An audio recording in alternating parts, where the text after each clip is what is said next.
ஜீயர்கள் அங்கே அதிகமாக வசித்ததுனால அந்த ஊர் பேர் ஜீயர்புரம் அப்படின்னு அந்த காலத்தில் இருந்திருக்கு. அதுக்கப்புறம் அது மருவி ஜீயபுரம் அப்படின்னு பேர் வந்துச்சு.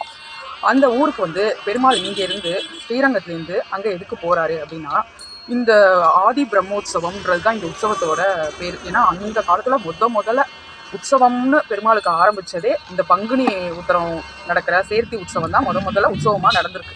அதனால் இது பேர் வந்து ஆதி பிரம்மோற்சவம்னு பேர்.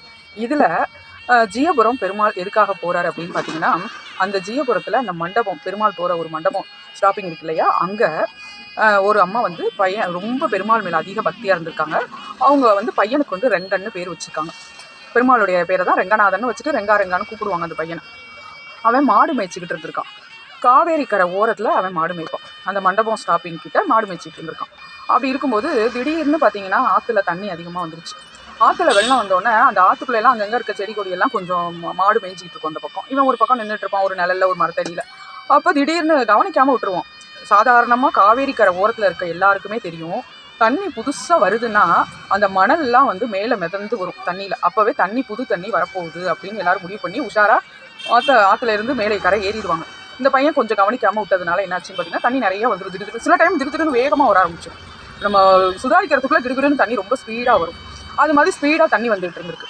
அப்போது அந்த மாடெல்லாம் 1-2 தண்ணியில் லைட்டாக அடிச்சுட்டு அப்படியே எதிர்நீச்சல் போட்டு வர முடியாமல் அப்படியே அடுத்தடுத்த ஊருக்கு அப்படியே அதை போயிட்டு இருக்கு. உடனே இந்த பையன் பார்த்துட்டு தண்ணியில் குதிச்சு அந்த மாடுங்களை காப்பாற்றி எடுத்துகிட்டு வரதுக்காக உள்ளே குதிச்சுட்டான். கொஞ்சம் தூரம் போயிட்டான், வரவே இல்லை. இந்த அம்மா மதியானம் சமையல் பண்ணி தயிர் சாதமும் கீரையும் சமையல் பண்ணிட்டு வந்து கூப்பிட்றாங்க, ரெங்கான்னு. ஆற்றுல வேற தண்ணி வந்துடுச்சு, மாடு இங்கே தானே மேய்ச்சிக்கிட்டு இருந்தான், மாட்டையும் காணா ஆளையும் காணாமே அப்படின்னு சொல்லி அவங்க அம்மாவுக்கு ஒரே பதட்டம். குழந்தைகளை காணான்னு அம்மாலாம் பதற தானே செய்வாங்க. பதறி போய் ரெங்கான்னு கத்துறாங்க. ஒரு தாய் வந்து குழந்தை காணானா எவ்வளோ பதட்டம் அடைவாங்கன்னு பெருமாளுக்கு தெரியும்ல. நம்மளோட பக்தை பிள்ளைய காணான்னு கதறா. அவன் இன்னும் கொஞ்சம் நேரத்தில் வந்துடுவான், என்ன பண்ணுறது அப்படின்னு யோசிச்சுட்டு பார்த்துருக்காரு. இவங்க நல்லா சவுண்டாக ரெங்கான்னு கத்தியிருக்காங்க பிள்ளைய காணாமேன்னு சொல்லிட்டு. வேகமாக கத்தவும் வந்துட்டான் பையன். வந்தோன்னா வாப்பான்னு கூப்பிட்டு போய் தயிர் சாதமும் கீரையும் கொடுத்துருக்காங்க. சாப்பிட்டாச்சு.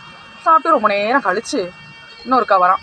வந்து அம்மா எனக்கு சாதம் போடுங்கம்மா. என்னடா இப்போ தான் சாப்பிட்டு போனால் திரும்ப என்னத்துக்குள்ள சாதம் கேட்குறேன்? அம்மா நான் இப்போ தான்மா இது மாதிரி தண்ணியில் அடிச்சுட்டு போய் ரொம்ப தூரம் போய் அங்கேருந்து நான் வரேம்மா, நான் வரவே இல்லைம்மா நீங்கள் கூப்பிட்டப்போ அப்படின்னு. இப்போ கொஞ்ச நேரம் முன்னாடி வந்து சாப்பிட்டு போனது யார்? அப்போ சாட்சாத் நம்ம ரெங்கநாதனே வந்து நம்ம வீட்டில் சாப்பிட்ருக்கானே அப்படின்னு சொல்லி அந்த தாயார் வந்து ரொம்ப சந்தோஷப்படுவாங்க. அதனால இதை வந்து உற்சவமாக நடத்திட்டு வராங்க, ரொம்ப காலமாக நடத்திட்டு வராங்க. இப்போது பெருமாள் வந்து 25ஆம் தேதி நைட்டு, அதாவது நாளைக்கு நைட்டு இங்கே பெருமாள் வந்து 9 மணிக்கு புறப்பாடாங்க.